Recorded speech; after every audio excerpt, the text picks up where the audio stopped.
Euzu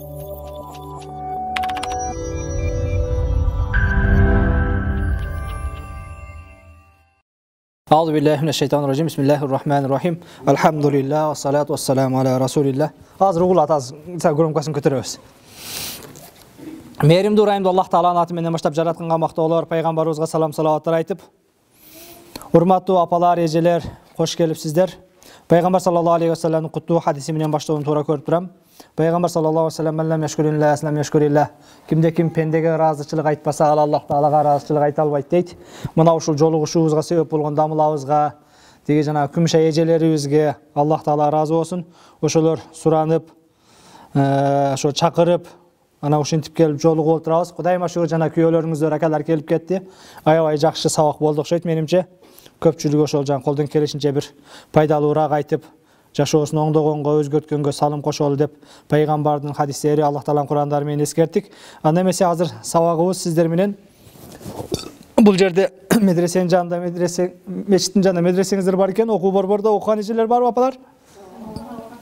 Көпчүлүгүңүз келип окуйт экенсиздер, айтча караганда.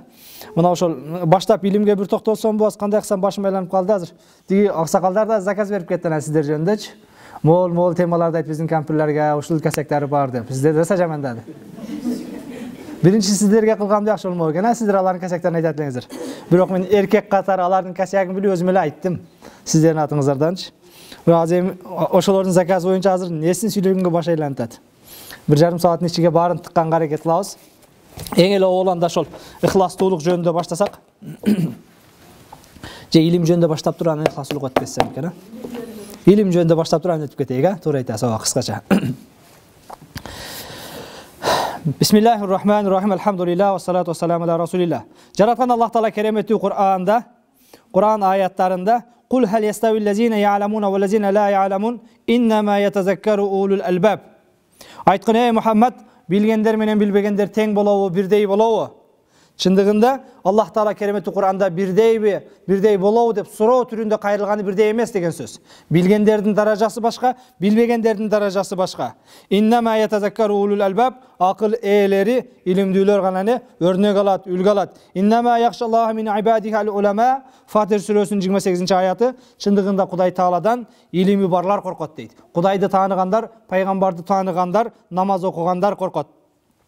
Пайгамбар саллаллаху алейхи ва саллям өзүнүн куттуу хадисинде "Мен салака тарикан ялтамису фихи илман, сахалаллаху лаху тарикан илал жанна". Кимде ким илим талап кылып көчөгө, жолго чыга турган болсо, сиздер сыяктуу барып дамыла кепти деп сөзүн угуп келейин деп жолго түшө турган болсо, сахалаллаху лаху тарикан илал жанна, Аллах Таала ал адамдын бейишке бара турган жолун жеңил кылат дейт. Илим жолу, хадис угайлы, дин үйрөнөлү, барып суроолорубузга жооп алып келели деп, ыймандашып келели деп келгениңиздер, бул мына ошол бейиш жолуна кадам таштап келгениңиздердин бир белгиси экен. Пайгамбар өзүнүн куттуу хадисинде "Ва иннал малаика ла тадаважнахатаха ли талабил илм".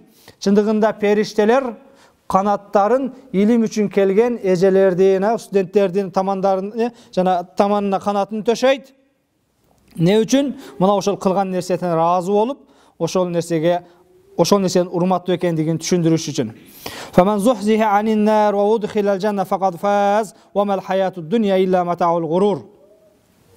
Кимде ким тозоктон алыстанылып, бейишке жакындатылса, бейишке карай бет алса, тозоктон ары болуп, бейишти көздөй жөнөй турган болсо, факад фаза, чындыгында ийгиликке жетти. Ва мал хаятуд дунья илля матаул гурур. Бул дүйнө бир азын оолак пайдалана турган бир убактынчалык нерсе дейт.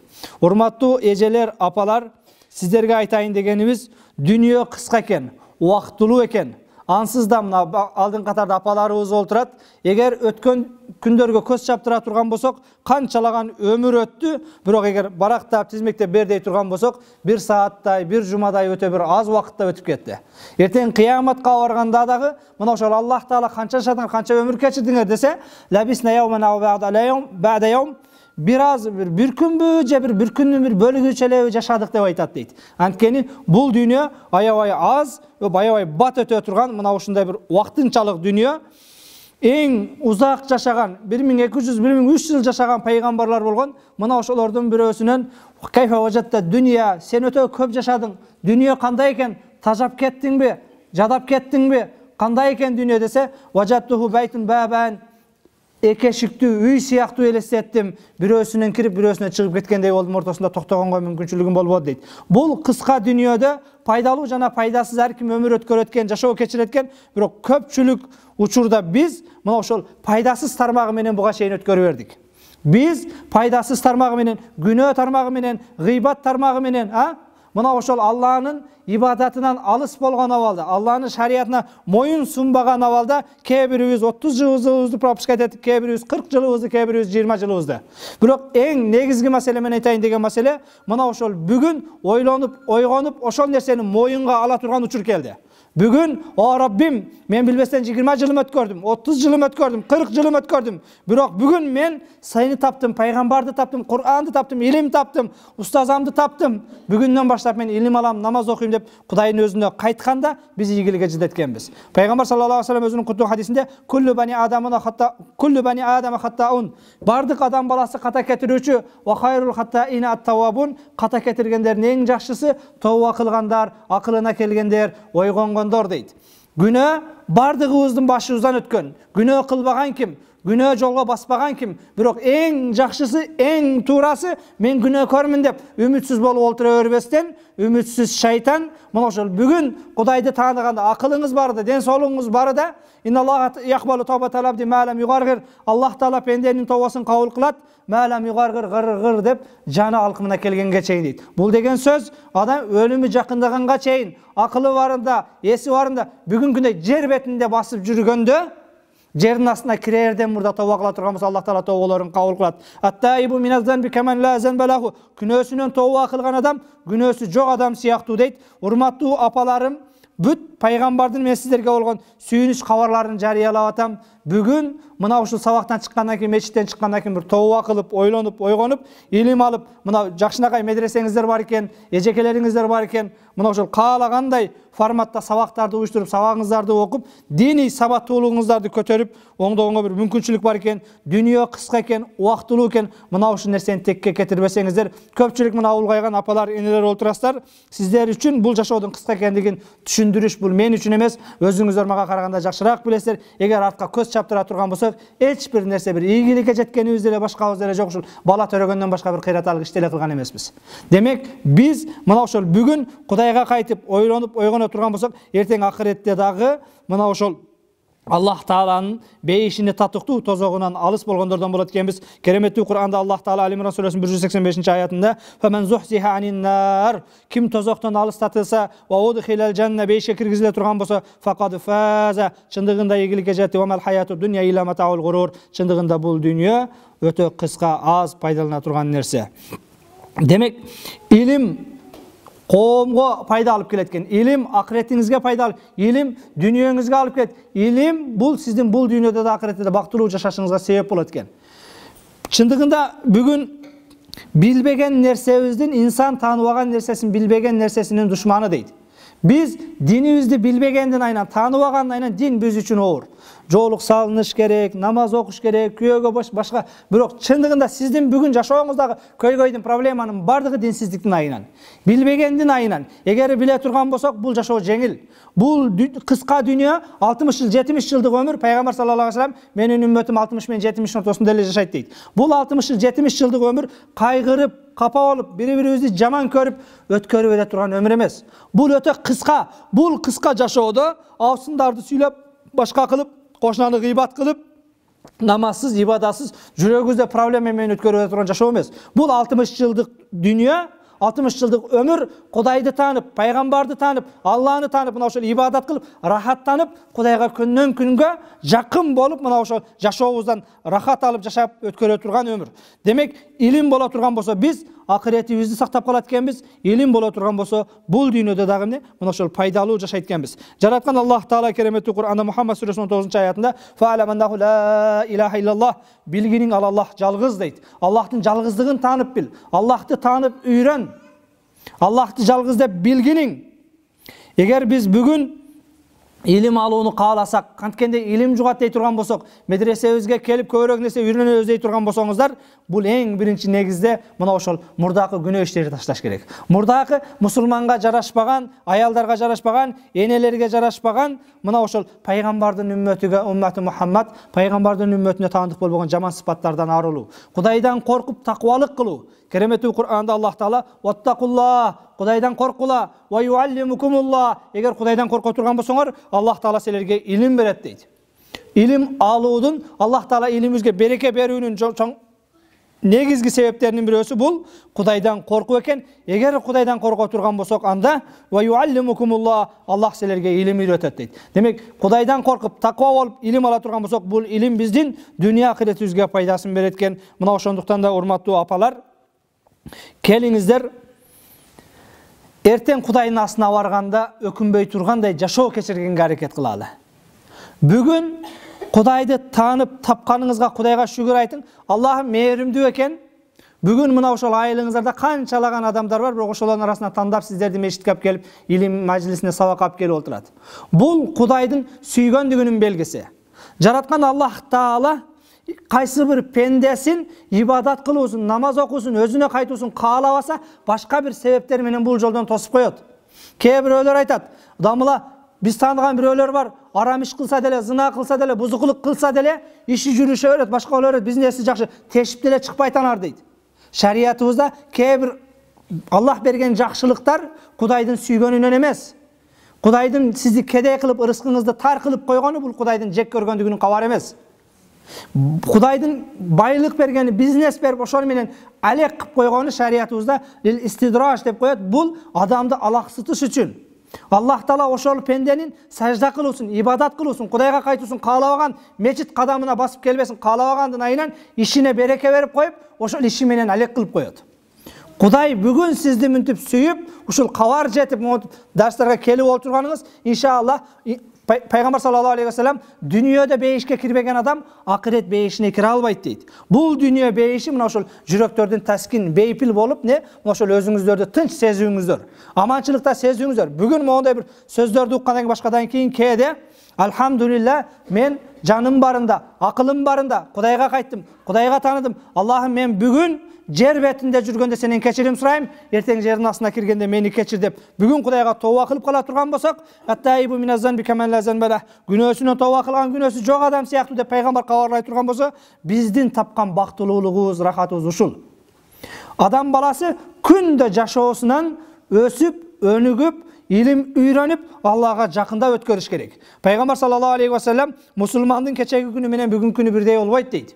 Эгер кечеги күнү менен бүгүнкү күнү бирдей боло турган болсо, жашоосунан уткурду дейт. Кечеги күндөн бүгүнкү күнү жаман боло турган болсо, Алланын каргышына калды дейт. Мусулман адам кече бир нерсе билсе, бүгүн эки нерсе билиш керек. Бүгүн эки нерсе билсе, эртең үч нерсе. Күндөн күнгө мусулмандын жашоосунда өнүгүү, өсүү болуш керек. Бул өзгөчө сиздер сыяктуу мондой эжекелери, медресеси бар эжелер, апалар, мындай имамы бар жердегилер көбүрөөк ошол илим алып башка кылып, жашооңуздарды башканы үйрөнсөңүздөр, мына ушул сиздер үчүн эң чоң неемат. Анан илим талап кылып жүрүп, бүгүн көпчүлүк учурда Кудайыма шүгүр, мен билгенде мына ошол эң көп ноокатта болсо керек, апалардын жана курстары, сабактары, Куран окуу сабактары, башкалары, мына ошол көбүнчө катышып башка болуп күбө болгонубуз жөнүндө айтып атканым. Мына ушинтип 60ка киргенде, 70ке киргенде ачкы тагып алып көзүм жетпейт деп, бирок Куран окууну баштаган апаларды көргөндө сүйүнөбүз. Анткени пайгамбар саллаллаху алейхи ва саллям кимде ким илим талап кылып, үйрөнөм деп жүрүп, Куран жаттайм деп жүрүп өтүп кете турган болсо, кыяматка чейин мына ошол кабырында периштелер окутат, жаттатат дейт. Бүгүн биздин апалар, алхамдулилла, сиздер моментемне неберелерди караганча башкача, мына ошол онлайн болсун, башкасы болсун, мына ошол бүгүн Куранга сабакка аракет кылып, көп жерлерде апалар группалары, энелер группасы деп онлайнда дагы, офлайнда дагы, мисалы үчүн Ошто биздин медреседе дагы мына ошондой 70 жашка чейинки апалардын медреселери бар. Мына ушинтип апалар бүгүн жаныңыздар барында, акылыңыздар барында, зрение кетсе дагы, акыл кетсе дагы, бирок үйрөнөм деп аракет кылгандыгыңыздар бул пайгамбар саллаллаху алейхи вассалам сүйүнчүлөгөн. Мына ошол эгер илим талап кылып жүрүп, үйрөнөм деп, окуйм деп, жаттайм деп жүрүп дүйнө менен кушайтып кете турган болсо, анда ал эртең кыяматка чейин периштелер кабырында окутат дейт. Илимдин фазилети мына ушунчалык экен. Инналлаха ва малаикатаху ва ахлус самавати вал ард хатта намла фи жахриха. Аллах Таала, периштелер, асман жердегилер, хатта намла фи жахриха, керек болса периштелер өзүнүн кумурскалар өзүнүн ийининде, ва хаттал хут, киттер деңиз түбүндө, ла юсаллуна аля муаллимаин насил хайр, адамдарга жакшылык үйрөткөн, жакшылык үйрөнгөндөргө дуа кылат дейт. Демек, пайгамбар башка бир хадисинде хайрун нас анфаухум линнас, адамдардын эң жакшысы адамдарга пайдалуу болгону дейт. Кээде биз пайдалуу боло албасак, зыян тийгизбегенге аракет кылышыбыз керек. Мына ушул өзүбүзгө кошкон салымыбыз. Кээ бирөөлөр бирөөгө жакшы сөзүн айта албайт. Бирок жакшы сөз, бирөөдү мактап, бир жумшак, жакшы жагын айта албасаңыз, анда жаман сөзүңүздү айтпай коюу бул өзүңүздүн акыретиңизге кошкон эң чоң салымыңыз болот экен. Жараткан Аллах Таала бул илим менен адам баласын шарапаттуу кылды, сыйлуу кылды. Өзүңүздөргө белгилүү болгондой, шайтандын шайтан болгону, иблис болуп каргышка калганы, бул мына ошол адамга сажда кыл дегенде сажда кылбай койгондун айынан. Бирок шайтан ошондо эмне үчүн сажда кылбай койду? Мен мындан жакшыракмын, мен кыйынмын. Шайтан илимдүүлүгүнөн сажда кылбай койду, илимдүүлүгүнүн, илиминин текебердигинен сажда кылбай койду. Периштелер жараткан Аллах Тааланын буйругуна баш ийди. Алардын баш ийгендегисинин себеби мына ошол адам баласынын аларга караганда илимдүү экендигинен. Анткени Аллах Таала качан инсанды жаратканда, адам атабызды, бүтүндөй инсанияттын атасы болгон адам атабызды жаратканда, адам атабызды илим менен артыкчылык кылды дагы, периштелерге сажда кыл деди. Периштелер Allah adam bul bizge karaganda ilimdүү экен деп сажда кылды. Анткени Аллах Таала периштелерге айтканда, периштелер, "О Раббим, жаратпай эле кой, биз сага ару айтабыз, биз сага тасбих айтабыз, биз сага ибадат кылабыз" дегенде, Аллах Таала "Мен билем, силер билесиңер" деп мына ошол асман жердин аттарын адам атабызга үйрөтүп туруп, анан периштелерден сураганда периштелер билбей коет. Андан кийин Адам алейхиссаламдан сураганда, атабыздан сураганда, бул асман бул жерде атап койгондуктан мен билемин, силер билбейсиңер деп адам атабыздын ошол илимдүүлүгүнө моюн сунуп периштелер сежде кылган. Адам баласы илим менен дүйнө акыретте шарапаттуу болот экен, сыйлуу болот экен. Илим маселесине келгенде жаш өзгөчөлөнбөйт. Биз кээде дене мүчөлөрүбүз карышы мүмкүн, чачыбыз агарышы мүмкүн, пешенебизге тырышышы мүмкүн, бирок рух ааламы бул бирдей. Кээде биз зээним кетип калды, мээм калбай калды, кантип жаттайм башка дейбиз. Бирок көз кетиши мүмкүн, денебиз карышы мүмкүн, бирок рух ааламында бардыгыбыз бирдейбиз. Рухтар картайбайт, рухтар чарчабайт, рухтардын зээни кетпейт. Меники эмес. Демек мына ошол илим бул эч качан кеч эмес экен. Мына ошол биз Аллах Таала кереметтүү Кур'анда пайгамбарды бизге өрнөк кылып айтканда, "Лaqad kana lakum fi rasulillahi uswatun hasana." Силер үчүн пайгамбарда көркөм өрнөктөр бар дейт, үлгүлөр бар дейт. Пайгамбарда биз үчүн кандай өрнөк, үлгүлөр бар десе, пайгамбардын 40 жашта пайгамбар болгону бүгүн көпчүлүгүңүздөргө үлгү. Могул жерде азыр мына эжелер, жеңелер олтурасыздар, көпчүлүгүңүздөр 40 айланасыздар. Бирок бүгүн 40 айланасыздар, ай бала менен болуп, башка менен болуп, башым кетти, нервим кетти дейбиз. Бирок дүйнөнү тозоктон куткарып калган, 5 тозоктун жаралуусуна себепчи болгон, бүтүндөй адамзатка бүгүнкү күнгө чейин бактылуулук тартуулап, жана кыяматка чейин дагы бактылуулук тартуулай бере турган, ушул жолду туткан, ушул жолду бизге көрсөткөн, үйрөткөн пайгамбар саллаллаху алейхи ва саллям 40 жашында окуганды жазганды билбейт эле. 40 жашында окуганды жазганды билбейт эле. Жебрейил периште келип, "Икра", оку дегенде мен окуганды билбеймин. Мен окуганды билбеймин.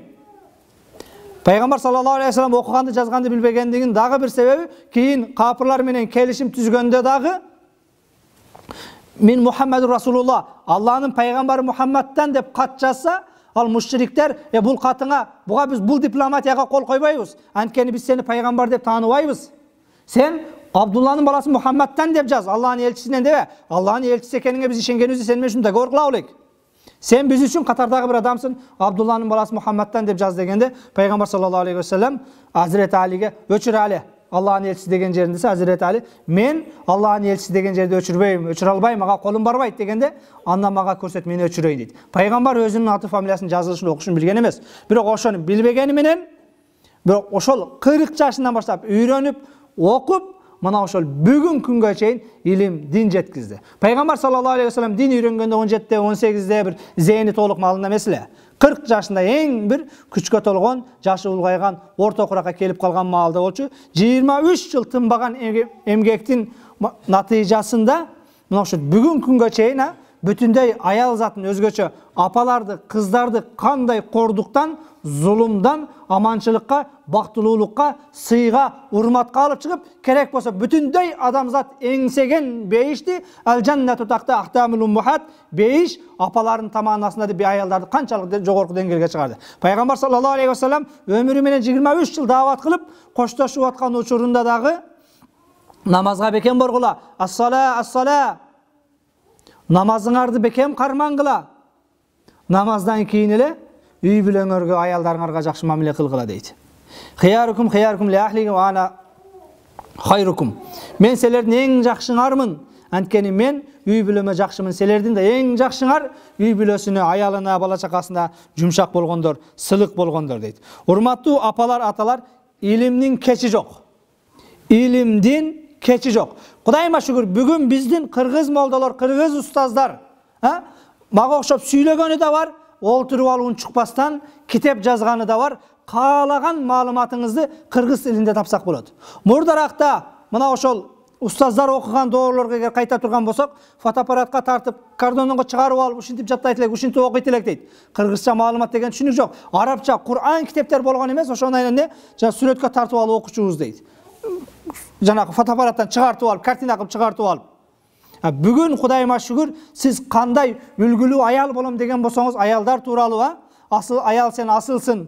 Же болбосо мына ошол ислам тарыхында алтын тамга менен жазылып калган пайгамбардын аялдары тууралуу дей турган болсоңуз, Хадича энебиз тууралуу, Фатима энебиз тууралуу, Айша энебиз тууралуу китептер мына ошол бардыгы тастыкталган туура маалыматтар менен жазылынган мына ошол маалыматтар толтура. Тилекке каршы бүгүн биз өтө бир өзү пайгамбар саллаллаху алейхи вассалам акыркы үммөт, үммөтү Мухаммад, пайгамбардын үммөтү бул икра, окуй турган, илим ала турган үммөт эле.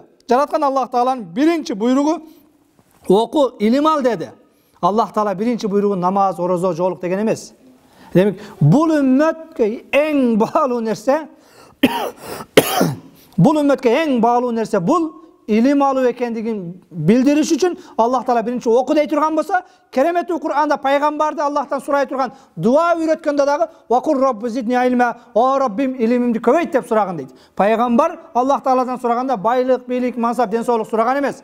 Аллах Таала өзү буйрук берип, Мухаммад, менен сурай турган болсоң, илимиме илим кош дегин дейт. Эгер илимден башка баалуу, кадырлуу нерсе болгондо, пайгамбар саллаллаху алейхи вассаламга Аллах Таала ошону сура дейт эле. Аллахтын астындагы эң баалуу нерсе бул илим боло турган болсо, жараткан Аллах Тааланын дагы бир сыпаты алим, баарын билүүчү.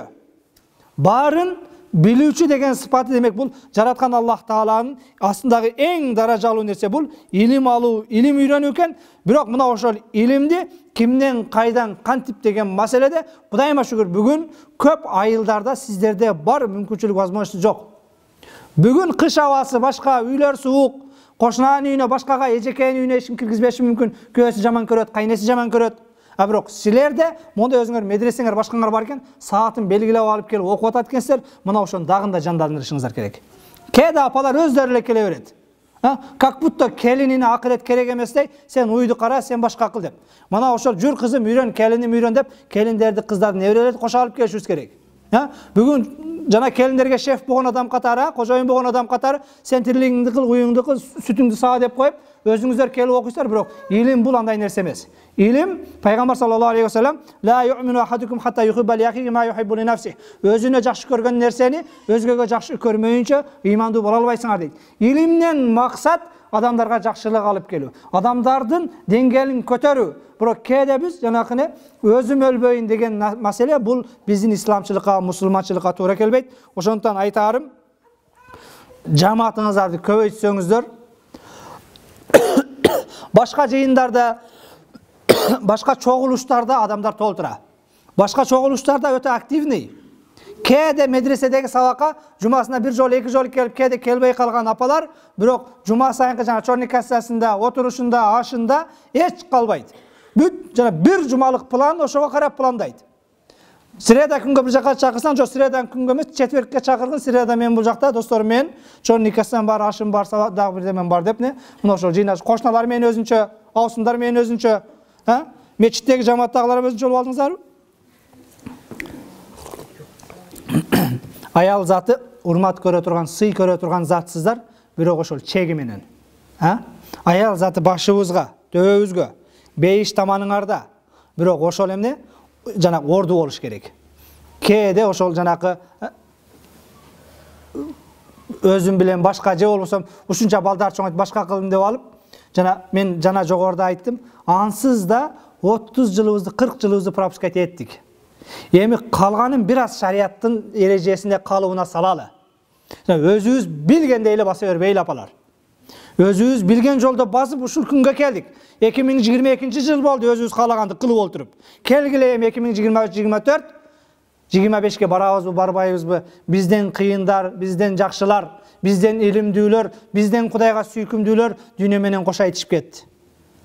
Демек, өмүр кыска экен, өлүм хак экен, качан келери белгисиз болгон учурда ар бир кыймыл аракетибизди мына ошол эмне Аллах көрүп турат, билип турат, Кудайга жагабы жакпайбы деген таразага бир тартышыбыз керек. Hazret Umar radıyallahu taala anhu айткандай, "Хасибу анфусакум кабла ан тухасабу." Өзүңөрдөн өзүңөр эсеп алгыла, эртең Кудай эсеп алганга чейин. "Вазину а'малакум кабла ан тузан." Амалыңарды таразага койгула, эртең Кудай таразага койгонго чейин дейт. Бүгүн кээде чорникасеге башкага жөнөп атып, мен чорникасеге барганга чейин не кылдым? Кудай үчүн кандай амалдарды аткардым, кандай амалдарды аткарбадым? Урматтуу апалар, жашаганда каалагандай жашап көндүк буга чейин. Бүгүн биз дин жаатында Кыргызстан коомчулугу алдыга чыктык, кошуна мамлекеттерге башкага эсип таркагандан бери канча жаш устаздар чыкты, башка болду, канчалаган жоолукчандар болду. Машалла, могул жерде да басымды 99% жоолукчандар олтурасыздар. Биз иманга, динге кайттык деген менен дагы деле бизде кемчиликтер бар. Биз кээде мына ошол динди, бүгүн мен айтам, ушул дин бизде эки эле жерде, динде кандай экен, же болбосом дин менен кылыш керек деген нерсе ошол аял алып качып келгенде никеде өлүп калса жаназада гана молдодон сурап калды. Дамыла канчага жаназа кылалы, кантип көмөлү. Дамыла никесин кыйып бериң. Итого ошо никесин кыйганга эле чакырат ол. Кандай кыз алган жөнүндө же кандай күйөө балага кыз берген жөнүндө эч ким сурабайт. Бүгүн биздин Кыргызстанда халал деген банк түшүнүгү пока жок. Бирок каалагандай кредит алгандар бар. Бүгүн бизде строй компанияларда, корпоративтерден үй алгандар, башкалар бар. Анын канчалык деңгээлде шариатка дал келет, келбейт. Бирөөдүн бир иши жок, кызыгы жок. Мына ушул жакшы экен 30% төлөйткенсин, калган 10 жылга бөлүп береткенде баары алып атат. Арам бар жерде береке болбойт. Бүгүн мына ошол жанагы корпоратив башкалар ашы барса бир жылда, бир жарым жылда эртең кашалары чыгат. Арамдын бул акыбети узун эмес. Бирок ушуну намазга каттаганы да, жоолугу бары да, сакалы бары да, салласы бары да, bir сурап койбосоң, bir тактап койбосоң, үй болсо болду, алсам болду.